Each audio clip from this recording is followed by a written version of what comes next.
In this video I am going to show you how to fix Monopoly Go airplane mode not working, so let's get started. So right now I am currently in airplane mode.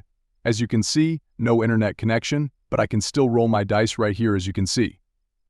So I'm going to show you how I did this. So first of all, what you need to do is, let's first open our Wi-Fi so that to the internet, because we would need to go into the Play Store, or if you're an iPhone, you need to go to the App Store, and you simply need to update your app, because on the latest version this would work right. And then from here you want to go make sure that your Monopoly Go app is currently updated.